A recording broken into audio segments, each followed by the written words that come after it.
Olá, eu sou Roberta Barcelos e a partir de hoje começa a edição especial do programa A Polêmica Eleições 2016. Até outubro vamos conversar com diversas personalidades e esmiuçar todo o processo eleitoral. Você, telespectador da Terceira Via TV, vai ficar muito bem informado. Roda a vinheta.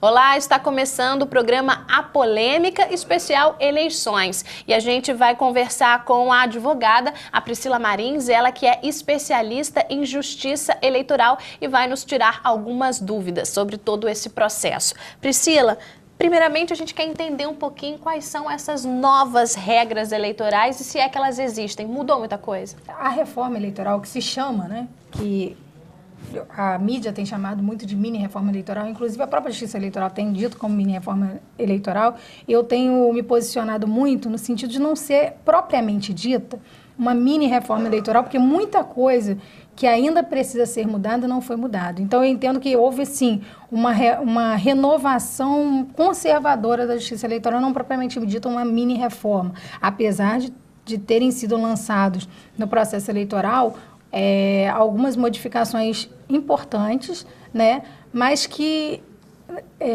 no decorrer da nossa conversa você vai entender bem o que eu estou falando agora.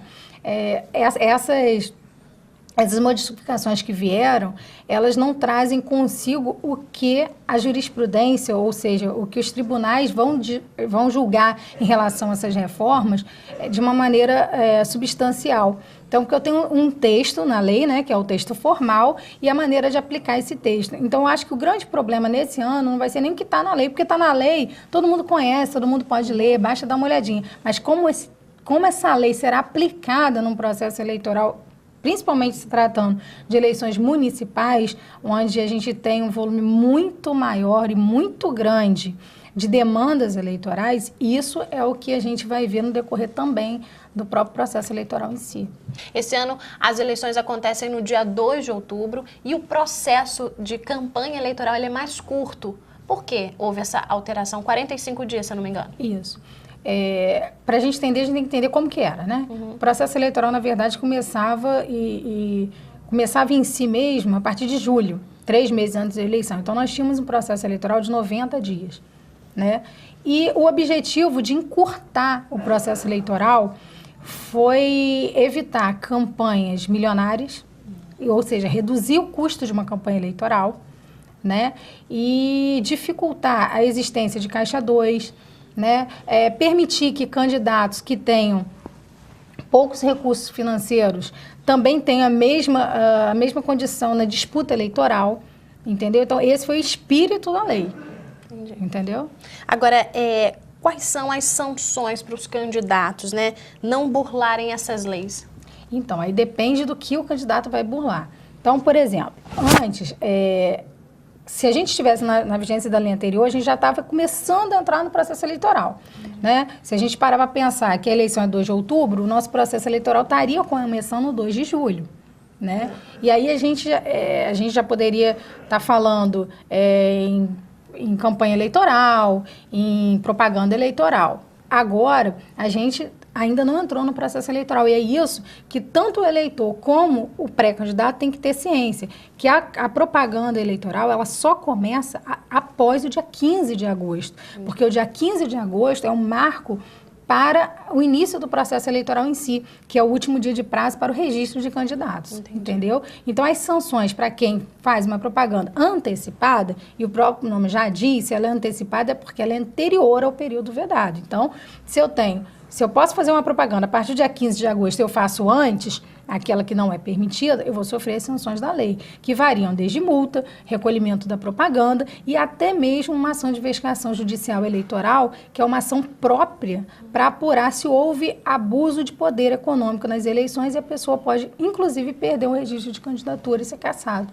e ficar inelegível por 8 anos. Nossa, agora, durante a eleição, como que o TRE ele vai fiscalizar a questão de boca de urna, né, que a gente sabe que infelizmente acontece sempre, e a da propaganda eleitoral? Então, aí é que tá. A fiscalização, na questão da propaganda eleitoral, tanto antecipada quanto a irregular, que é essa que você falou, porque quando a gente está, a partir do dia 15 de junho, a gente tem a propaganda permitida, mas temos também a propaganda que é irregular, que não está de acordo com o que as leis permitem que sejam feitas. Então, essa propaganda, ela deve ser coibida. E ela deve ser coibida não só pela fiscalização da Justiça Eleitoral. A Justiça Eleitoral recentemente lançou vários aplicativos para que o próprio eleitor possa, através do próprio celular, porque hoje a gente sabe que o celular é um instrumento, né? As pessoas andam muito mais no telefone celular do que no próprio computador.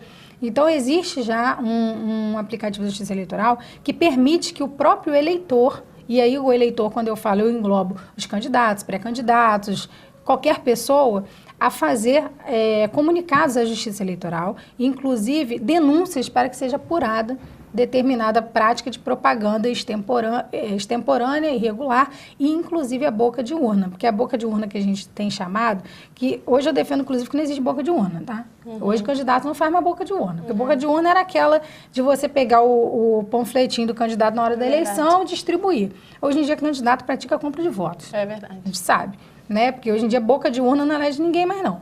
Hoje em dia o que elege é, em tese, né? Porque o que eles buscam, e isso é uma das coisas que a reforma eleitoral buscou coibir com muito mais eficácia, essa compra de voto de modo a influenciar o eleitor na hora do seu voto. E que geralmente acontece no dia da eleição, Exato. ali horas antes do eleitor ir até a urna. Né? Exatamente. E aí esse eleitor, ele capitaneado por recursos financeiros, ele acaba influenciando a sua vontade de expressar nas urnas e aí dá no que dá aí. Agora, com relação à propaganda na internet, não só para o pré-candidato, mas também para o eleitor. O que ele pode, o que ele não pode fazer, como que ele pode se manifestar nas redes sociais, principalmente aí nas mais usadas, o Facebook, o Instagram? Então, o que acontece? A internet é um instrumento novo para o processo eleitoral. Apesar de já ter sido usado, salvo engano, nas duas ou três eleições anteriores, ela começou a ser disciplinada há pouco tempo, de jurisprudência recente. Mas, ao contrário do que todo mundo imagina, a internet não é um ambiente sem lei. Então, as leis que valem para o processo eleitoral, inclusive para a propaganda antecipada, também valem para a internet. Tanto é assim que você pode ter um direito de resposta em rede social, em Facebook, em Instagram, entendeu? Você pode usar o WhatsApp. Entendi. Entendeu? Mas o que você tem que ter cuidado são os próprios cuidados que você teria se você estivesse fora do ambiente de internet. Porque ninguém pode se esconder por trás de um computador, que a gente fala, apesar de hoje a gente usar telefone e tal, por trás desses instrumentos para ofender alguém. Então, se você faz uma propaganda eleitoral, ainda que dentro do período, e essa propaganda eleitoral invade a área pessoal a ponto de configurar uma prática de crime, calúnia, injúria, difamação, são puníveis também. Estão sujeitos a um direito de resposta, não só para o candidato, como também para o eleitor. E o eleitor, ele tem a liberdade de manifestar seu apoio político e manifestar a sua opinião política e a quem ele quer apoiar. Isso não é vedado por lei, não é proibido, né, por lei. Ele pode manifestar, ele pode dizer com quem ele vai caminhar. O que você não pode, antes do período eleitoral, é fazer o pedido expresso de votos, né? É dizer, olha, eu estou aqui com o candidato X e eu vou pedir a vocês para votarem num candidato X, número tal. Isso não pode, porque aí você está realmente fazendo a propaganda eleitoral. Mas dizer que você apoia o fulano de tal, que você acredita nos ideais dele, que você acredita nos projetos deles, isso você pode. Inclusive, no dia da eleição, só pegando um gancho do que você já me perguntou sobre a propaganda boca de urna, não configura a boca de urna a manifestação silenciosa e pessoal do eleitor no dia da eleição. Ou seja, entendi. Eu posso ir para estar no dia da eleição com um adesivo do candidato, entendeu? O que eu não posso é fazer uma aglomeração, botar todo mundo com a mesma cor de camisa, porque o pessoal tem mania de fazer isso, vou botar todo mundo de vermelho, todo mundo de amarelo. Entendi. Isso daí configura aglomeração passível de uma reprimenda ou de uma sanção da Justiça Eleitoral, né? acho que basicamente é isso. E com relação aos materiais de campanha, esse ano as pessoas vão, porque geralmente sempre gera uma discussão, né? Aquela coisa da poluição visual. Nós vamos poder ter carros de som, placas, o que vai poder, o que não vai, tamanho das placas. Pois é, isso daí foi uma das grandes modificações, porque reduziu muito o que se pode. Antigamente você podia colocar um cavalete, você podia colocar aquela placa de 4 metros quadrados, hoje foi reduzido para meio metro quadrado. As pessoas segurando aquelas faixas, Exato. isso vai poder? Olha, a propaganda hoje está vinculada a meio metro quadrado. Então, o que você passa de meio... O que é meio metro quadrado, gente? É 50 centímetros.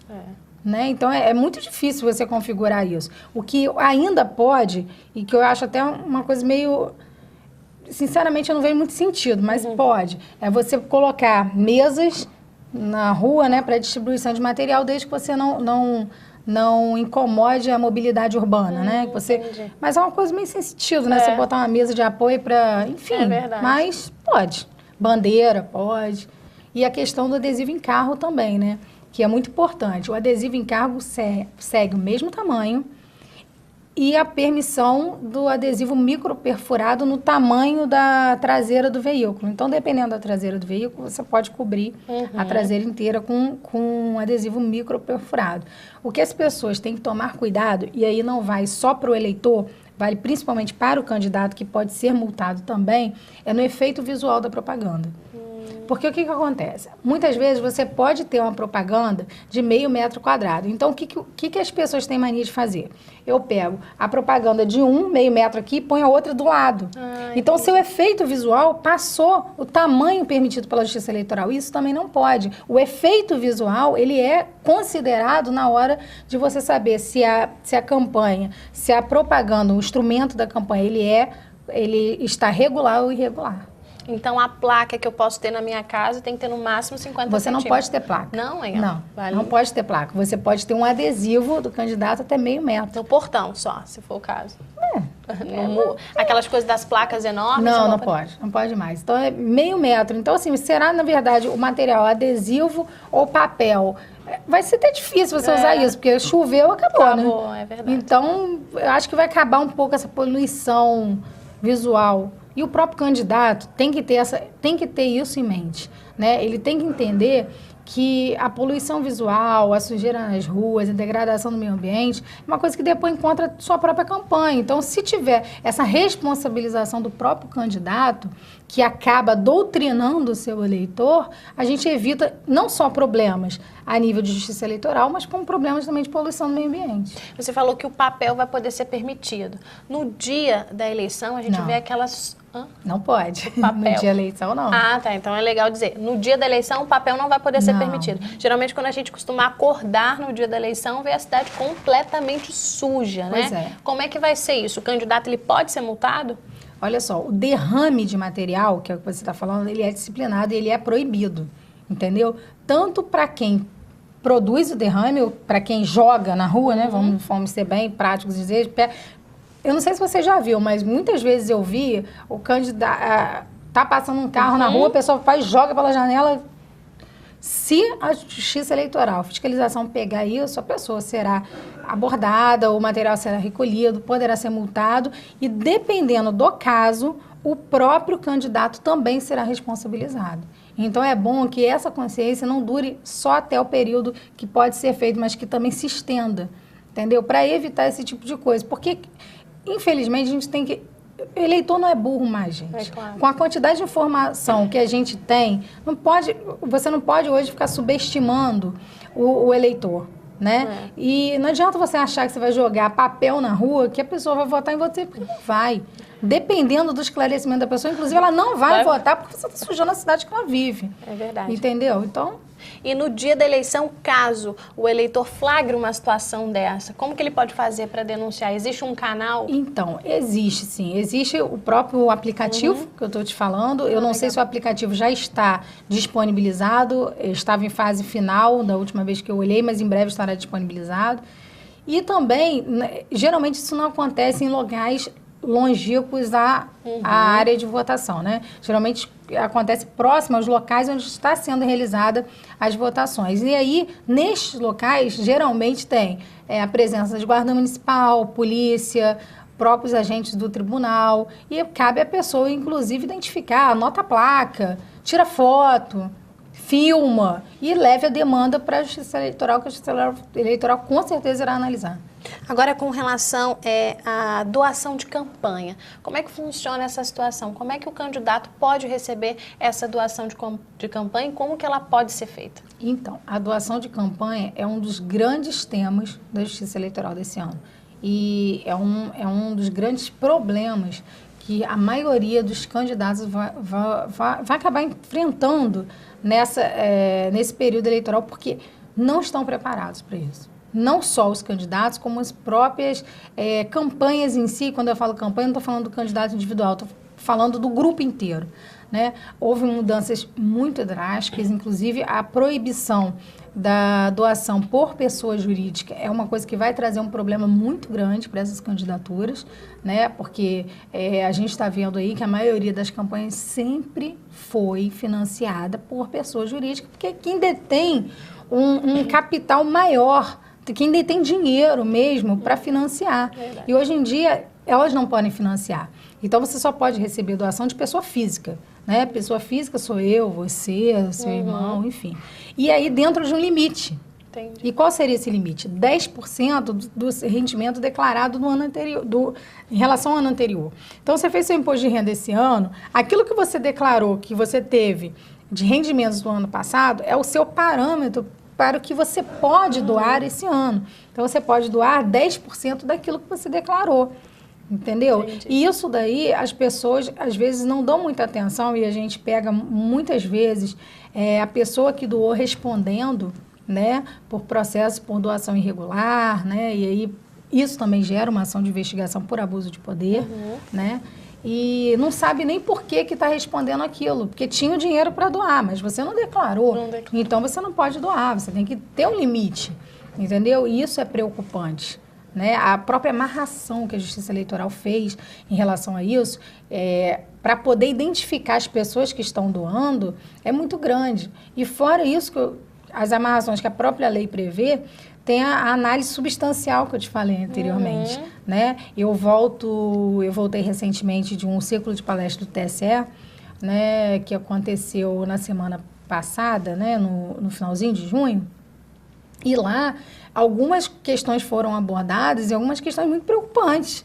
né, em que a gente vê que eu que estudo bastante a área me preocupou. Então eu imagino essas pessoas que não estão preparados para isso. A própria responsabilização do contador no processo eleitoral, que agora passou a responder por aquilo ali, é uma coisa preocupante, porque se você parar para pensar, existem escritórios jurídicos que sobrevivem só com a questão eleitoral, como existem marqueteiros especializados na questão eleitoral. Mas o mesmo não acontece com os contadores. Entendi. Porque os contadores, eles na verdade, ficam num lapso temporal de 4 em 4 anos para mexer com a situação de novo. Né, com a situação de contas de campanha, contas de partido. Infelizmente, a gente sabe que isso acontece. E agora eles vão ser responsabilizados por uma prestação de contas que eles não estão preparados para prestar. Entendi. E que está afunilando, né? A equipe do TSE esse ano é uma equipe muito bem preparada para análise de contas de campanha de candidato. Entendi, Priscila. Agora, com relação a declaração de apoio. Como é que, principalmente, os veículos de comunicação podem declarar apoio ao candidato, seja ele a vereador ou a prefeito? Pois é. Sem se prejudicarem. Pois é, a questão de declarar apoio é uma questão muito complicada. Você pode até ter o apoio por um candidato, mas você tem que dar a todos, de forma igualitária, o mesmo espaço. Entendi. Para que isso não configure um abuso de poder por meio de comunicação, entende? Um veículo de comunicação que só publica benfeitorias ou qualquer coisa do tipo daquele candidato. Exato. É óbvio que todos nós temos preferência por algo ou alguma coisa, né? E é utopia achar que eu tenho preferência por todos, porque eu não tenho. Eu tenho preferência por A ou por B. Mas eu enquanto veículo de comunicação, eu tenho que dar oportunidade tanto para A quanto para B, ainda que a minha preferência seja para um dos dois. Entendeu? Agora, você falou que a equipe do TSE esse ano, né, é uma equipe muito bem preparada. E eu queria saber qual é a sua opinião com relação a essa fiscalização esse ano. Pois é, a equipe que eu te falo do TSE é a equipe que eu vi lá no TSE, não é a equipe em loco, é a equipe que está aqui em Campos, que estaria nos municípios ao redor. De uma forma geral. Mas é a equipe que comanda tudo isso.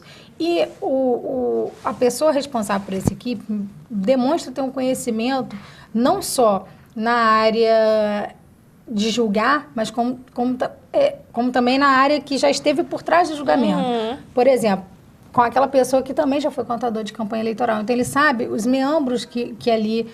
Ele sabe os macetes que a gente fala, né, que o brasileiro dá jeito. Ele sabe esses jeitinhos todos que o brasileiro dá. Então, ele vai ter mais condições de fiscalizar do que os que antes, de repente, não tinham tanto conhecimento. Nós vamos para o próximo bloco e daqui a pouquinho a gente volta.